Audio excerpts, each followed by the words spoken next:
వృషభం వారికి గనక చూసుకున్నట్లయితే వృషభ రాశి వారికి ఈ యొక్క పక్షంలో మీకు రాశిలో శుక్రుడి యొక్క సంచారం జరుగుతుంది. ఎప్పుడైతే శుక్రుడు రాశిలో ఉంటున్నాడో ఇది ప్రధానంగా ఏంటంటే మీకు కంఫర్ట్, అంటే గతంలో ఏవైతే మీకు ఇబ్బందులు ఉన్నాయో ఆ యొక్క ఇబ్బందులన్నీ కూడా చాలా చాలా చాలా మటుకు మీకు రిలీఫ్ అనేటువంటిది రానుంది, గుర్తుపెట్టుకోండి. కాబట్టి ఈ శుక్ర ప్రభావం అనేటువంటిది కంఫర్ట్ లైఫ్ ని ఇవ్వడం ఉంటుంది. కాకపోతే మీకు 4వ భావంలో చతుర్థ స్థానంలో ఎప్పుడైతే ఈ యొక్క శుక్ర ప్రభావం ఉందో, ఈ శుక్ర ప్రభావం లగ్నంలో శుక్ర ప్రభావం ఉంది, ఎప్పుడైతే కేతు చతుర్థ భావంలో ఉన్నాడో మీరు ఏదైనా వాహనం తీసుకోవాలన్నా గృహం తీసుకోవాలన్నా కొంచెం ఆదివారము మంగళవారం అవాయిడ్ చేయండి. ధనపరమైనటువంటి విషయంలో కొద్దిగా ఘర్షణలు ఉన్నప్పటికీ బాగుంటుందని చెప్పుకోవచ్చు. మరియు మరొక విషయం ఏంటంటే ఇక్కడ గమనించినట్లయితే ఇక్కడ ఎప్పటి నుంచో రుణం కోసం ప్రయత్నం చేసేటువంటి వారికి షష్టమాధిపతి అయినటువంటి శుక్రుడు రాశిలో ఉన్నందుకు రుణం కోసం చేసే ప్రయత్నం ఫలిస్తుంది, దానిలో ఎటువంటి సందేహం లేదు. అయితే ఇక్కడ దశమ స్థానంలో ఎప్పుడైతే రాహు ఉన్నాడో విదేశాలకు వెళ్ళి, లేదా కొంతమంది చూడండి ఇవాళ రేపు కండిషన్స్ లో విదేశాలకు వెళ్ళి అక్కడ ఉద్యోగం చేద్దాం ప్రయత్నం చేస్తూ ఇబ్బంది పడుతూ ఉన్నారు.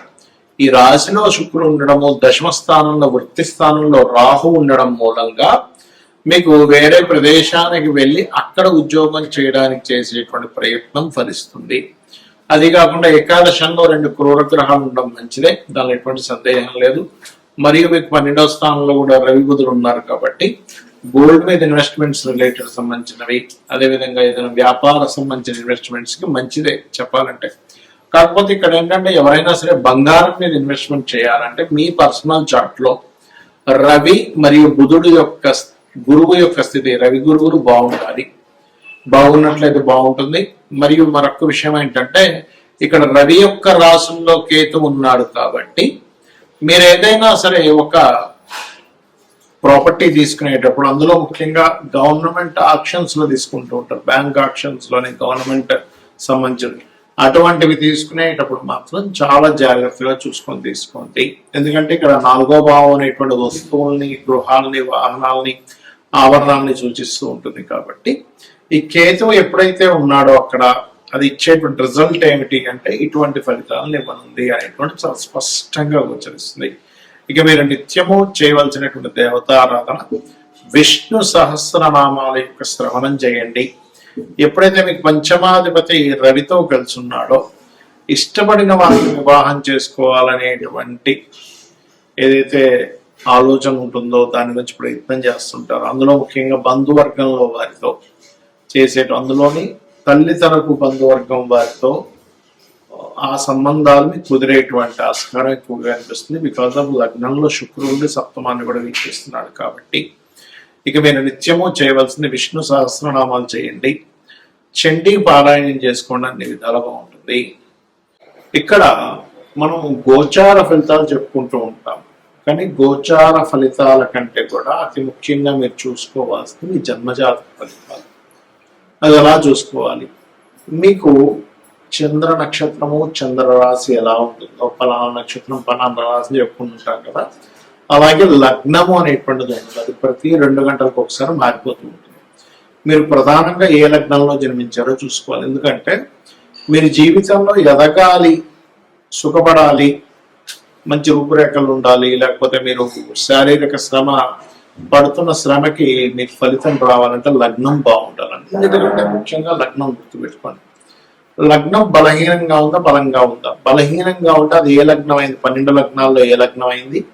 మేషం నుంచి మీనం వరకు ఆ లగ్నాధిపతి ఎవరైతే అయ్యారో, ఎందుకంటే మేషము వృశ్చికానికి అయితే కుజుడు అవుతాడు, వృషభ తులకైతే శుక్రుడు అవుతాడు, మిథున కన్యకైతే బుధుడు అవుతాడు, కర్కాటకానికి చంద్రుడు అవుతాడు, సింహానికి రవి అవుతాడు, మరియు అదే విధంగా ధనం మీనాలకి గురువు అవుతాడు, మకర కుంభాలకి శని భగవానుడు అవుతాడు. కాబట్టి ఈ లగ్నాధిపతి ఎవరో తెలుసుకొని మీరు ఎదగలేకపోతున్నారన్నప్పుడు ఆ గ్రహం దగ్గర దీపారాధన చేయండి. ఖచ్చితంగా మీ లైఫ్ లో ఎదుగుదల అనేటువంటిది వస్తుంది. శారీరక శ్రమ, మీరు శ్రమ పడుతున్నందుకు దానికి ఫలితం వస్తుంది.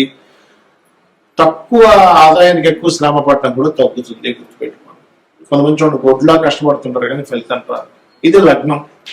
మరి ధనపరమైనటువంటి విషయాల్లో చాలా ఇబ్బంది పడుతున్నామండి అన్నప్పుడు జాతకం లేదు, ఓం సంపత్కరి సమారూఢ సింధుర వ్రజ సేవిత అయిన మంత్రం చేసుకుంటే ఖచ్చితంగా గ్రోత్ ఉంటుంది. అంటే మీ యొక్క ఆలోచన విధానంలో నేను ఎలా కష్టపడుతున్నాను, నేను ఏ మార్గంలోకి వెళ్తే బాగుంటుందని అమ్మవారిని ఆశ్రయించినప్పుడు మీకు ధనయోగం అనేటువంటి కలుగుతుంది. దాంతో పాటు మీ ధనాధిపతి ఎలా ఉన్నాడో చూడాలి. ధనాధిపతి మీకు వ్యాపారంలో ధనయోగం ఇస్తున్నాడా, ఉద్యోగంలో ధనయోగం ఇస్తున్నాడా, ఆ ఉద్యోగంలో ఉన్న స్టేట్ లో ఉంటే ఇస్తున్నాడా, వేరే ప్రాంతాలకు వెళ్ళాలా, వేరే ఊరు వెళ్ళాలా, వేరే దేశానికి వెళ్ళాలా అనేటువంటిది ఉంటుంది.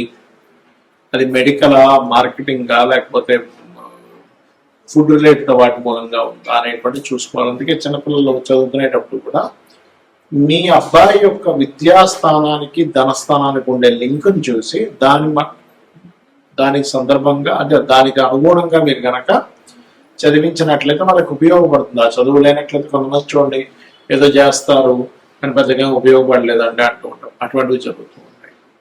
అదే రకంగా అన్నదమ్ములతో వచ్చే ఇబ్బందులు 3వ స్థానంలోని విద్య ఎందుకు అవ్వట్లేదు. చాలా మంది చూడండి పిల్లలకి లక్షలు పెట్టి స్కూల్లో జాయిన్ చేయించిన చదవలేకపోతుంటాడు. ఎందుకంటే చతుర్థ భావం పాడవుతుంది. ఆ చతుర్థాధిపతి ఎవరు, చతుర్థ స్థానంలో ఉండే గ్రహం ఏమిటి, చతుర్థాధిపతి ఏ గ్రహాలతో సంబంధం కలిగి ఉన్నాడు, దానికి సంబంధించినటువంటి గ్రహారాధన చేయడము, పిల్లలకి హైగ్రీవ స్తోత్రం నేర్పించడము. లలితా సహస్రనామాల్లో అయితే మీరు శుద్ధ విద్యాంకురాకార ద్విజపంక్తి ద్వయోజ్వలాయ నమః అనే మంత్రం చేయించడం మంచిది. ఇక సంతానం కలిగినప్పటి నుంచి కొంతమందికి బాగుంటుంది. సంతానం వల్ల కొంతమంది ఇబ్బంది పడుతూ ఉంటారు. 5వ స్థానం రుణ రోగ శత్రువులు. ఇవాళ రేపు అందరూ ఇబ్బంది పడే దేని గురించి అంటే రుణము, రోగము, శత్రువులు. ఇది పూర్వజన్మ కర్మ వల్ల వస్తూ ఉంటుంది. కాబట్టి ఈ పూర్వజన్మ కర్మకారకుడు ఎవరైతే ఉన్నారో, రుణరోగ శత్రు కారకులు ఎవరైతే ఉన్నారో, ఇది 6వ భావం బట్టి ఉంటుంది. కాబట్టి 6వ స్థానంలో ఉండే గ్రహాలకు మీరు దానం ఇచ్చుకున్నట్లయితే మీ రుణాలు తగ్గడం. ముఖ్యంగా ఓం అపర్ణాయే నమః అనే మంత్రం చేయండి. 100% మీకు రుణం అనేటువంటిది తగ్గి తీరుతుంది. ఇక వివాహం, ఇవాళ రేపు వివాహం అవ్వట్లేదు ఏంటోనండి, మా అబ్బాయికి 30 వచ్చేసే, 35 వచ్చేసే, మా అమ్మాయికి 40 వచ్చేస్తున్నాయి, వివాహం అవ్వట్లేదు బాధపడుతుంది. ఇక్కడ ఒకటే, మీకు గ్రహము అనుకూలించినప్పుడు మీరు వివాహం కోసం ఆలోచించరు. ఒక్కోసారి ఎలా అంటే 25 ఏళ్ళు 22 ఏళ్ల వయసులో ఒక్కోసారి అనుకూలిస్తుంది గ్రహం. ప్రతి జీవుడికి కూడా 3 నుంచి 5 సార్లు వివాహ బలం వస్తుంది. అది మన జన్మజాతకంలో సప్తమాధిపతి ఎక్కడ ఉన్నాడు, సప్తమ శుక్రుడు ఎలా ఉన్నాడు, సప్తమం మీద శుభగ్రహ అనుకూలత వస్తుందా, సప్తమంని యాక్టివ్ చేసేటువంటి మహాదశలు అంతర్దశలు వస్తున్నాయా లేవా, ఇవి చూసుకొని మీరు వివాహం కోసం ఆ పర్టికులర్ సమయంలో కనుక ప్రయత్నం చేస్తే ఖచ్చితంగా ఉంటుంది. ఎలా అంటే చిన్న ఎగ్జాంపుల్ చెప్తాను చూడండి. మీరు సినిమాకి వెళ్దాం అనుకున్నారు, మార్నింగ్ షోనా, మ్యాట్నీనా, ఫస్ట్ షోనా, సెకండ్ షోనా, 4 షోలు ఉంటాయి. అలా కాకుండా నేను అక్కడ 2 గంటలప్పుడు సినిమాకి వెళ్దాం అనుకుంటున్నానండి, నేను థియేటర్కి వెళ్తే ఎవరు తెలుస్తారు, మూసుంటుంది. అలాగే మీరు ఏదైనా ఒక వస్తువు కొనాలన్నా పలానా సమయం, పలానా మార్కెట్, పలానా ప్రదేశం. సూర్యోదయం కూడా రాత్రి ఎప్పుడో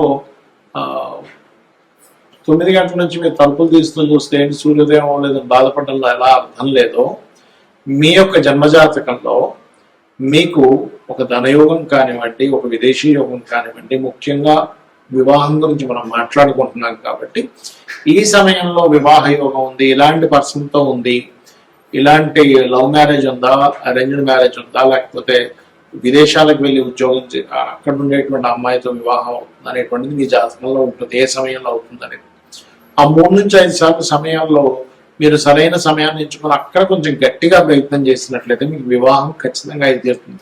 కొంతమంది ఎక్కడో 1% ఆఫ్ జాతకంలో అసలు వివాహం ఉండదు, అది వేరే కేసెస్. అయితే వివాహం అవ్వాలి అంటే ఓం కామేశబద్ధ మాంగళ్య సూత్ర శోభిత కందరాయ నమః అనే మంత్రం చేసుకుంటే ఖచ్చితంగా మీకు వివాహ యోగం అనేటువంటిది అమ్మవారు కలిగించి తీరుతుంది. మరి కొంతమంది వివాహం అయిన తర్వాత ఇబ్బందులు ఉంటాయి. అలాంటప్పుడు ఓం శివకామేశ్వరంకస్తా శివా స్వాధీన వల్లభాయ నమః చేసుకోండి. అదేవిధంగా విదేశీ యోగాలు, 12వ స్థానం బాగుండాలి, వ్యాపారంలో బాగా లాభాలు రావాలి, లాభస్థానం బాగుండాలి, ఉద్యోగం బాగుండాలి, 10వ స్థానం బాగుండాలి. ఈ రకంగా మీ యొక్క జాతక చక్రాన్ని మీకు మీరుగానే ఆ భావాధిపతి ఎలా ఉన్నాడో చూసుకోండి. పాపగ్రహంతో ఉందా, శుభగ్రహంతో ఉందా అని చూసుకొని మీకు మీరుగా చేసుకోవచ్చు. శ్రీమాత్రే నమః.